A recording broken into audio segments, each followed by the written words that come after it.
Across the Apennine Peninsula's expanse, artwork unfolds, colored by myriad tribes and societies. Each stroke a portrait of diversity, a vibrant mosaic of cultures adorning the Italian landscape. Beneath the embrace of the Tiber's nurturing currents and the crossroads of trade routes, a stirring rattled through these tribes. Amidst their interactions, both tranquil and tempestuous, a people yearned for anchorage and stability. Their aspirations sought fertile soil, a stable foothold where destiny's delicate threads intertwined with their deepest hopes. And thus, the seeds were sown. Seeds that would flourish into a colossus that would so deeply reshape the very fabric of society, casting a legacy that would endure through the millennia. Hello, and welcome to Impactful Moments, where we explore some of the most, you guessed it, impactful moments in human history. In this video, we will discuss the founding of Rome, a small kingdom that would ultimately grow into the most powerful and influential empire that humanity has ever known. The emergence of Rome is a fascinating interplay of myth and history, woven together through legendary tales and tangible events.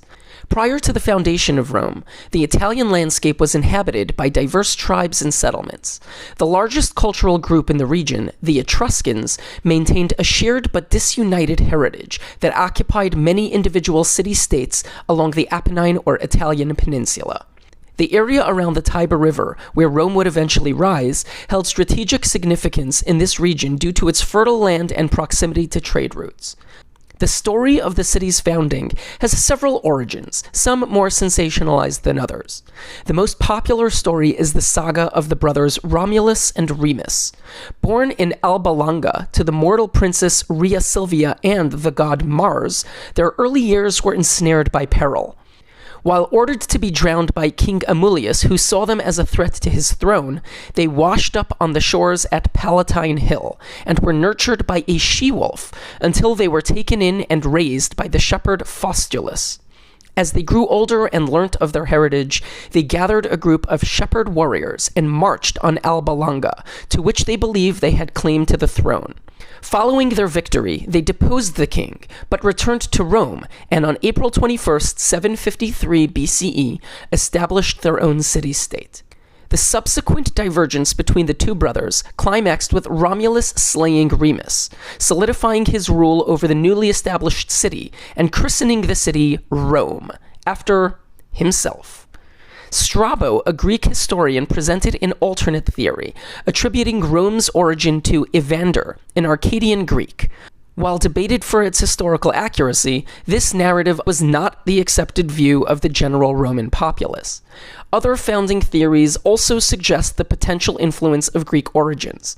Some believe, and it may have actually been the most accepted theory at the time, that Romos, the son of the Greek king Odysseus, was the city's founder. Time, and the eventual quarrels between the Greeks and Romans, may have led this version to fade in popularity, and therefore vanish from the Roman annals of history. However, this version may have also acted as the predecessor to the aforementioned story, as the name Romos may have lent to both Romulus and Remus. Perhaps the most sensationalized mythological telling of Rome's origins, and the predecessor to the story of Romulus and Remus, is recounted in the Roman poet Virgil's Aeneid, an epic that tells of the Trojan hero Aeneas' journey from the ruins of Troy across the Mediterranean and ultimately to the shores of Italy. The journey, often considered the Roman counterpart to Homer's Odyssey, unfolds as Aeneas encounters mortals, monsters, and gods on his way to what ultimately results in the birth of Romulus and Remus and the founding of Rome. Archaeological findings do corroborate civilizations around Palatine Hill, the supposed spot of Rome's founding, around the time of many of these narratives. However, many of these sensationalized stories include lore and are historically considered to contain significant mythological elements. According to most accounts, though, following the city's foundation and its eventual growth and expansion, its governance was guided by 7 kings, 3 of whom were Etruscan, over the kingdom's 250 years. In its earliest days, Rome's strategic location along the banks of the Tiber River positioned it as a hub for trade and commerce in the region. The confluence of trade routes, coupled with the city's proximity to fertile land, enabled Rome to swiftly evolve into a centralizing trade center. This allowed not only goods, but also ideas and knowledge to flow through its streets. Beyond its economic role, the founding of Rome held cultural and political implications that would shape the trajectory of ethnicity, governance, and power in the region. The establishment of a city-state under Romulus's rule and the eventual expansion within the region marked a pivotal moment of consolidation, as various tribes and settlements coalesced under a single authority. While the immediate impact of Rome's founding might not have been as grand as its eventual influence on world history, its role as a burgeoning trade center, a locus of political consolidation, and a hub of cultural convergence set the stage for the city's ultimate transformation into a powerhouse. Rome's humble origins, nestled within the embrace of Italy's archaic landscape, belied the seismic shifts it would ultimately unleash upon the world. What began as a fledgling settlement would burgeon into an empire so vast, so powerful, so influential, that it would shape the destiny of generations yet unborn. The ripples set in motion by Romulus's fateful foundation would grow into an all-encompassing tide, transforming not only the contours of political geography, but the very essence of thought, culture, governance, language, and society itself. Few individual moments in human history can compare to the long-standing global impact that grew from the founding of Rome, a moment that still stands as the ancestor of modern Western society that affects billions of lives over 2,500 years after its founding. However, the enduring impact of Rome's founding encompasses both triumphs and tribulations.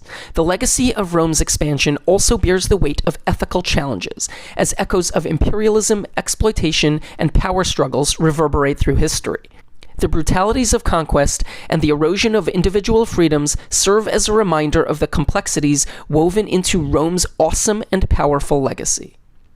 If you enjoyed this video and found it informative, please consider liking and subscribing to our channel. Your support helps us to continue creating captivating, impactful historical content. Thanks for watching.